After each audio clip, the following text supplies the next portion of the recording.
Prezado amigo contador, bem-vindo a mais uma sessão do canal IFRS do tema CPC-PME NBC-TG1000, onde hoje nós vamos tratar da seção 25 e da seção 20. A seção 25 é custos de empréstimos e a seção 20, operações de arrendamento mercantil.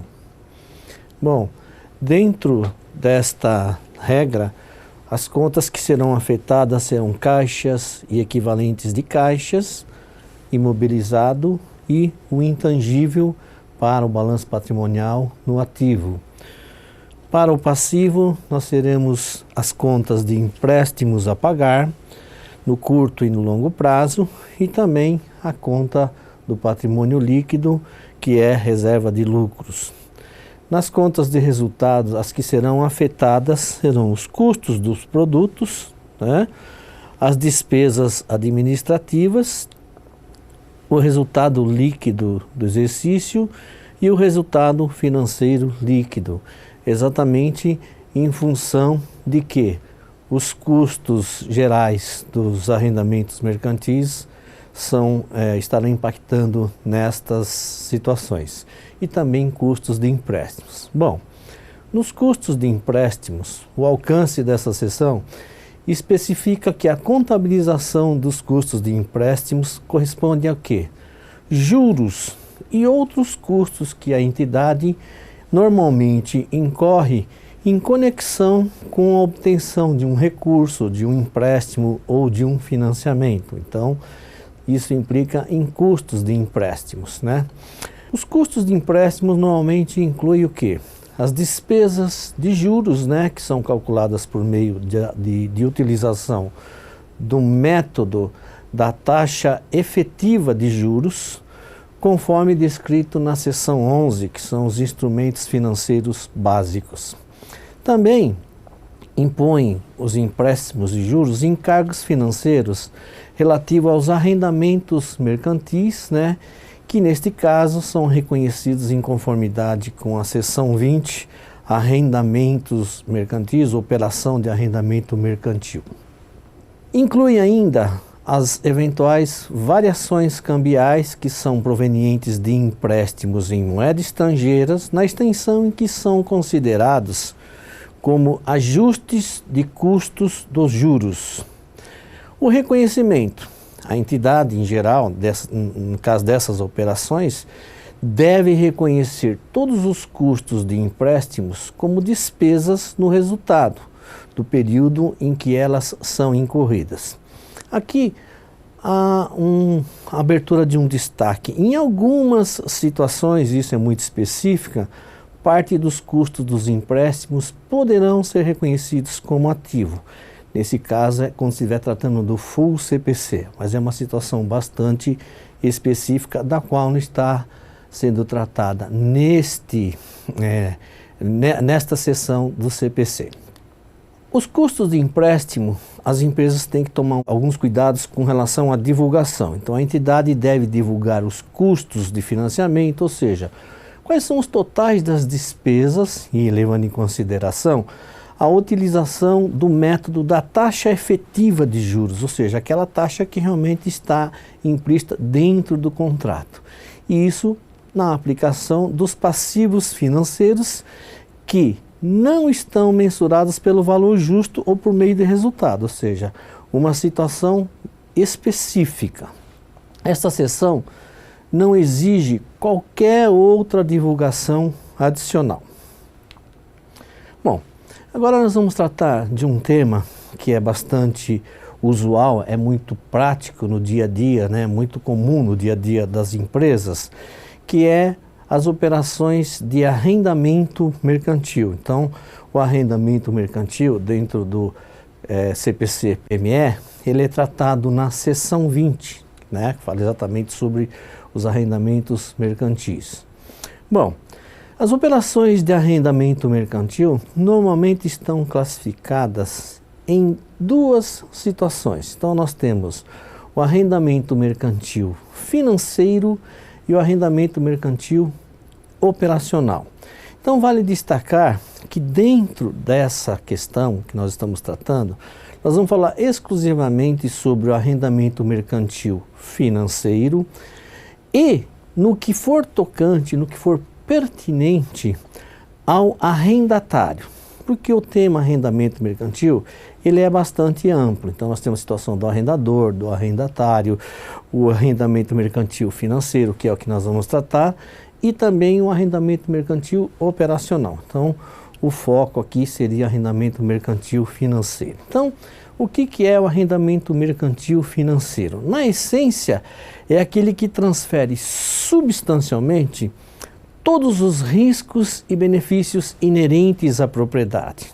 Então, é importante destacar que ao arrendatário, ele estará assumindo riscos e benefícios. Então, nesse caso, deverá ser registrado o arrendamento mercantil financeiro, quando caracterizado desta forma como um ativo imobilizado, né? E com aplicação dos conceitos específicos da seção 17, que trata do ativo imobilizado para o ativo. Então nós temos o ativo e o passivo. Então, para o ativo, a partir do momento em que é feita a operação, ele vai ter o tratamento que está pertinente à seção 17, que é o ativo imobilizado. E o arrendamento mercantil financeiro em si vai ser tratado no passivo, que é o assunto que nós estaremos abordando. Muito bem, como dissemos, nós temos também a situação do arrendamento mercantil operacional, né? É aquele que não transfere substancialmente todos os riscos e todos os benefícios que são inerentes à propriedade. Ou seja, está claro que uma operação de arrendamento mercantil, a propriedade do bem não será revertida para o arrendatário. É um aluguel especificamente. Então, neste caso, o arrendatário deve reconhecer as contraprestações, os valores pagos pertinentes ao arrendamento mercantil operacional como despesas, excluindo eventualmente custos de serviços, tais como seguro, manutenção, né? Que são tratadas aí essas despesas sempre em base linear, né?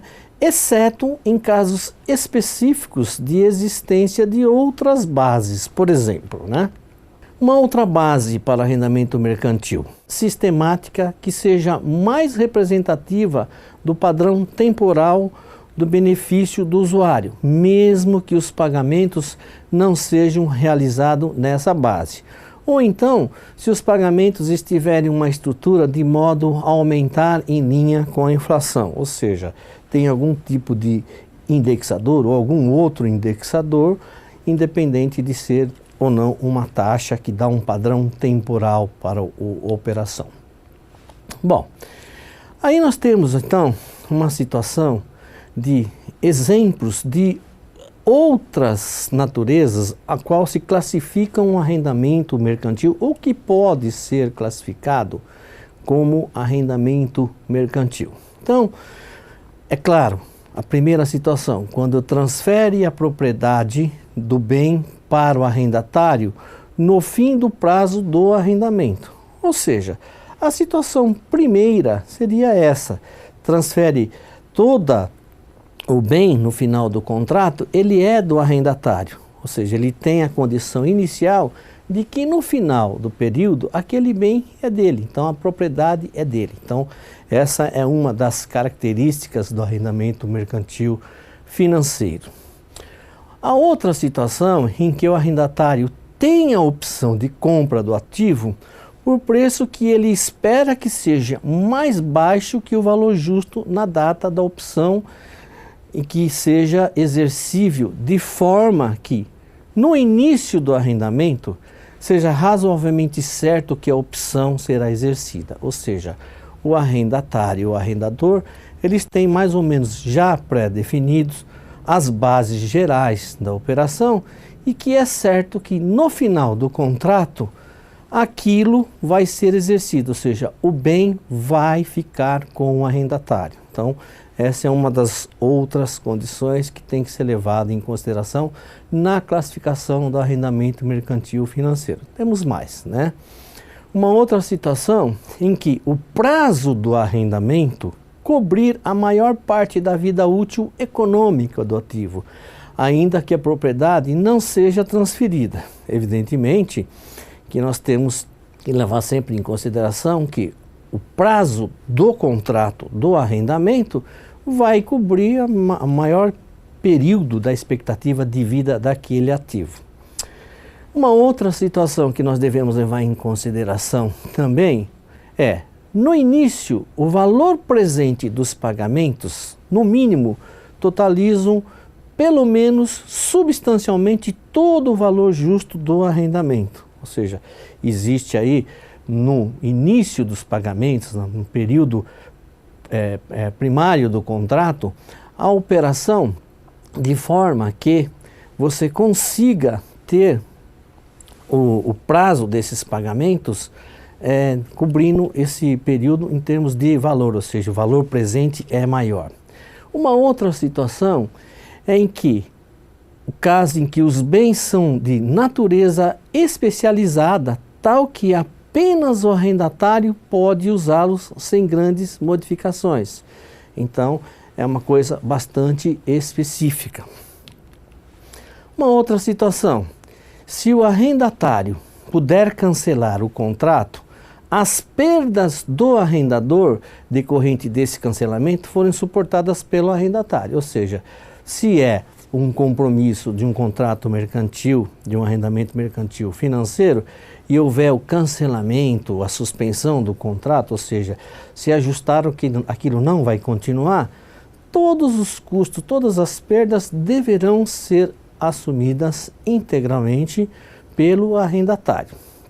E uma outra situação em que os ganhos ou as perdas da flutuação no valor residual do bem forem atribuídas ao arrendatário. Por exemplo, na forma de abatimento do aluguel em que equalize a maior parte do valor da venda no final do contrato. Então, nós temos aí uma situação também da qual leva você a entender que para a classificação como arrendamento mercantil financeiro, qualquer flutuação que houver em termos de valor residual, isso daí também será uma atribuição para o arrendatário.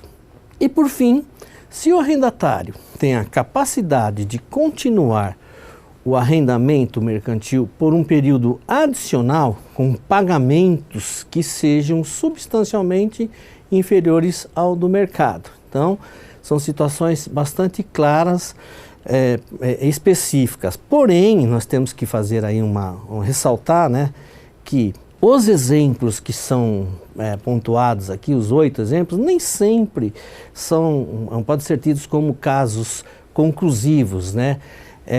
Se for claro que o arrendamento não transfere substancialmente todos os riscos e benefícios inerente à propriedade, inerente à utilização, então o arrendamento deve ser classificado como operacional. Na essência, em geral, na maioria dos casos, todos os arrendamentos mercantis, assim no Brasil, é muito comum ele ser caracterizado como financeiro, né? Porém, você pode eventualmente estar tendo aí a necessidade de analisar melhor para saber se você não vai dar o tratamento como operacional. Muito embora o tratamento que está sendo considerado aqui na nossa apresentação é no contexto societário. Então, o contador não deve perder de vista aí o tratamento fiscal pertinente às contraprestações do arrendamento mercantil financeiro. Então, são situações bastante diferenciadas uma da outra, então isso o contador tem que ficar atento.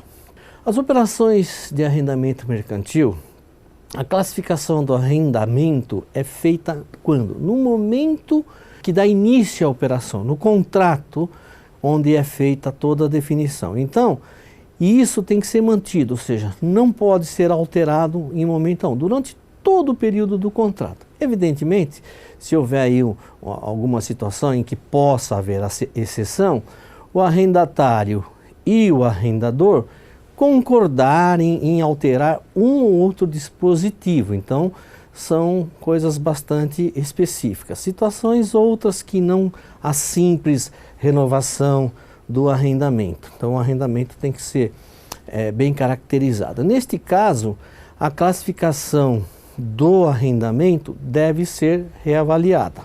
Evidentemente que, se for bem analisado no começo da operação, no início, é uma posição que dificilmente poderá ocorrer ou vai ocorrer. Bom, o reconhecimento inicial de um arrendamento mercantil financeiro. No começo do prazo, os arrendatários devem reconhecer os seus direitos e obrigações no arrendamento como ativo. Então, nesse caso, o arrendatário vai reconhecer ele de acordo com a seção 17 do CPC-PME. E passivos nos seus balanços patrimoniais por valores iguais ao valor justo da propriedade, ou se inferior ao valor presente dos pagamentos mínimos do arrendamento no início do contrato. Então, não é muito comum, mas vale aí o destaque desta situação. Quaisquer custos diretos iniciais, ou seja, os gastos que o arrendatário tiver como necessários, incrementais, que forem diretamente atribuídos à negociação e organização do arrendamento, deverão ser classificados e reconhecidos como ativo. Então, às vezes você pode fazer um arrendamento de uma máquina, de um equipamento, o contrato vai encobrir a operação de arrendamento da máquina, mas você poderá ter outros custos adicionais, complementares, para colocar aquilo em funcionamento. Então, aquilo também vai agregar o seu ativo sem necessariamente afetar o contrato propriamente dito. Ainda com relação ao reconhecimento inicial, o valor presente dos pagamentos mínimos do arrendamento mercantil deve ser calculados por meio de utilização de taxa de juros que se for implícita do arrendamento, ou seja, aquela que está de acordo com a cláusula contratual específica pertinente do instrumento.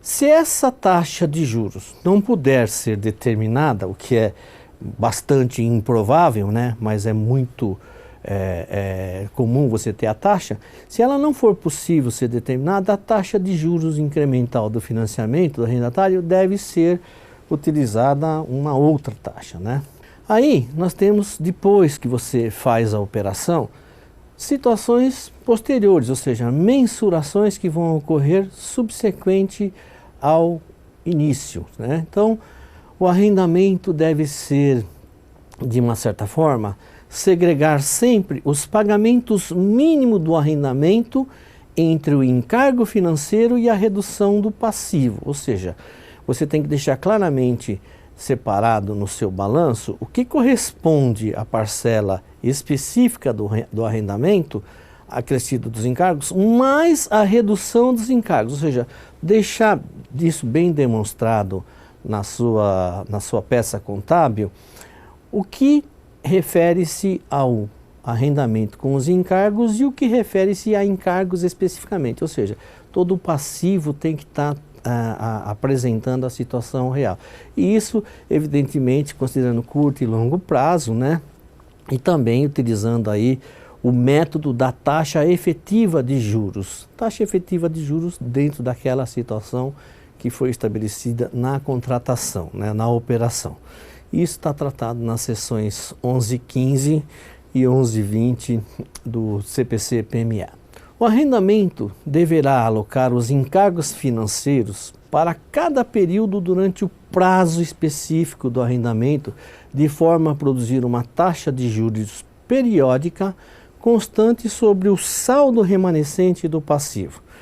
O arrendatário deve contabilizar os pagamentos contingentes como despesas no período em que são ocorridas. Então, o que são os pagamentos contingentes? Ou seja, são situações específicas que são atribuídas à manutenção, ao custo dos bens, porém que não devem ser confundidas com o contrato de arrendamento. Ou seja, pagamentos contingentes, qualquer acréscimo que tiver fora do contrato em função de manter aquele bem em operação. São situações específicas, são situações contingentes pertinentes à operação do bem. Para o ativo, o arrendatário deverá passar a dar o tratamento previsto nas seguintes seções. Normalmente, quando se fala de veículos, de máquinas e equipamentos, né, nós vamos trabalhar aí com a seção 17, que é ativo imobilizado, que é bastante complexa para a sua finalidade, né? Ou seja, você tem uma alta complexidade para o ativo. Então, a partir do momento que você colocou o bem no ativo imobilizado, ele vai sofrer todos os efeitos da seção 17 em termos de mensuração, valor de uso, valor depreciável, valor recuperável, expectativa de vida útil, ou seja, uma coisa que deve ser analisada com critério especificamente para o ativo.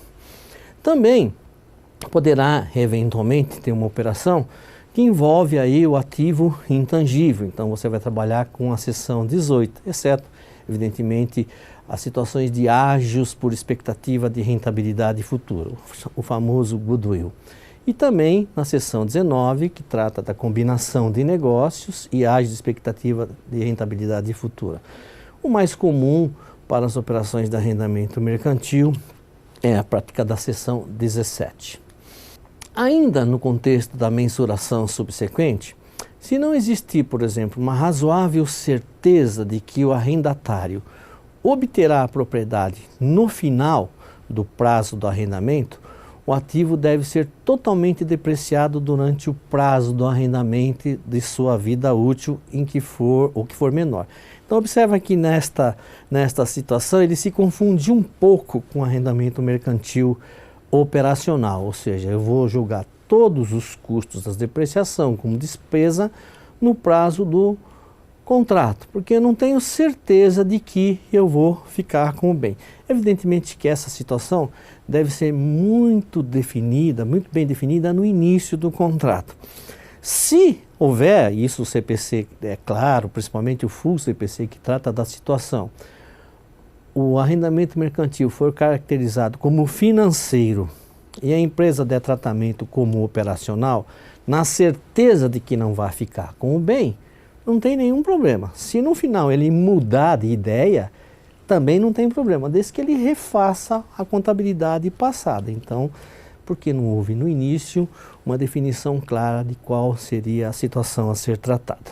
O arrendamento também deve avaliar em cada data de divulgação, se o ativo arrendado sofreu desvalorização, aí já seria o quê? A aplicação da seção 27 do CPC, que fala sobre redução a valor recuperável de ativos. Então, são situações mais pontuais, mais específicas. Bom, em termos de divulgação, né? Então, é importante salientar que a NBC-TG 1000, em geral, ela traz em todas as suas sessões uma preocupação clara das informações que têm que ser feitas através de notas explicativas, divulgações. Então, no caso específico do arrendamento, deve fazer as seguintes divulgações para os arrendamentos mercantis financeiros.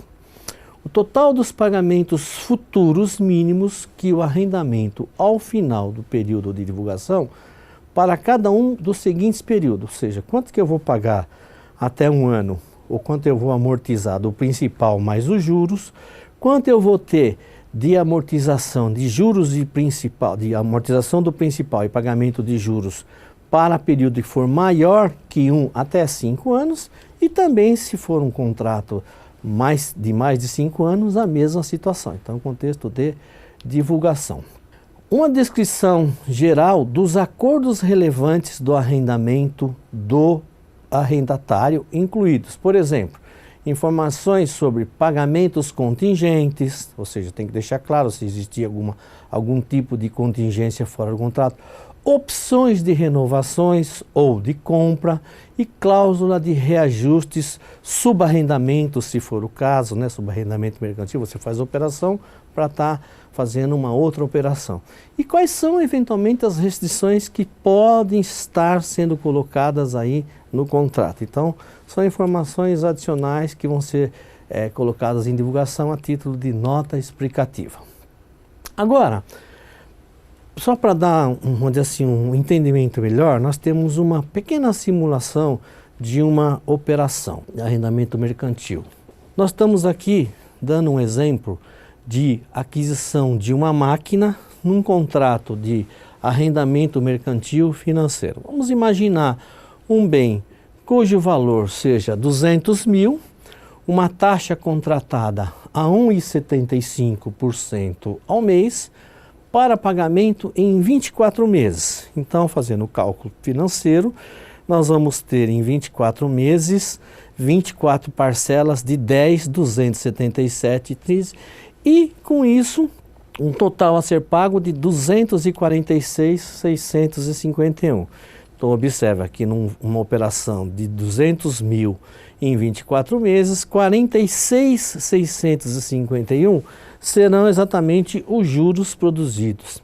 Então, aqui nós temos, nessa situação aqui, a clara evidência daquilo que vai ser constado no passivo da empresa.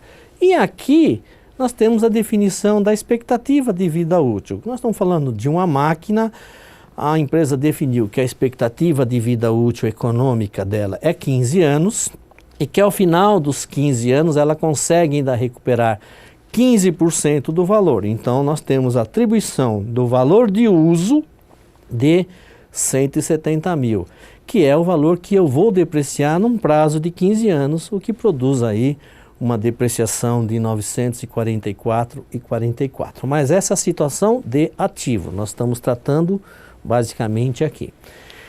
Nesta segunda, aí nós temos então a simulação de uma planilha de pagamentos, ou seja, é importante que o contador, quando faz a operação, tenha aí uma planilha para saber exatamente o que ele vai pagar. Então nós temos as 24 parcelas fixas e observa que os juros são decrescentes e o principal crescente. Isso é óbvio, por quê? Porque eu estou pagando dentro de cada parcela sempre os juros.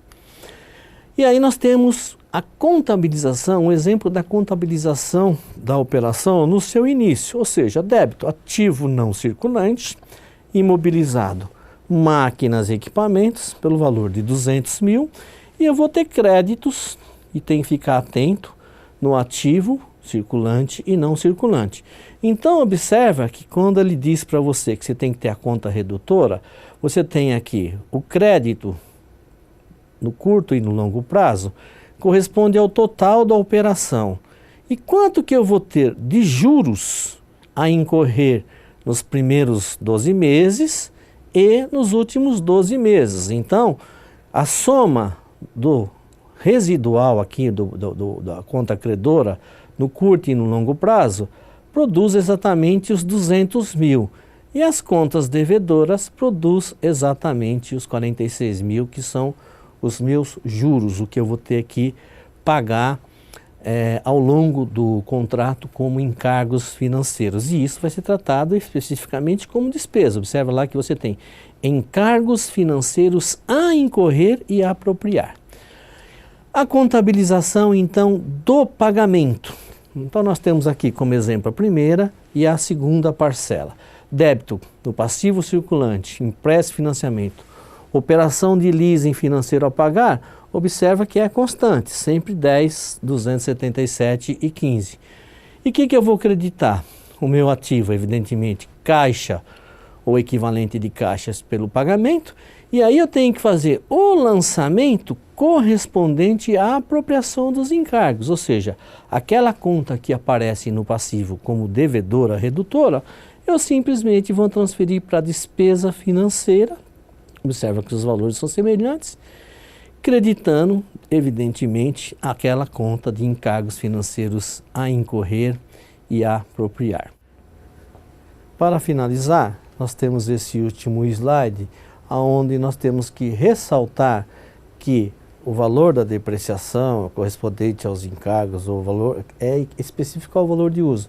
Não tem nada a ver com a seção 20, operações de arrendamento mercantil. Aí vai ser tratado com ativo, que é a seção 17.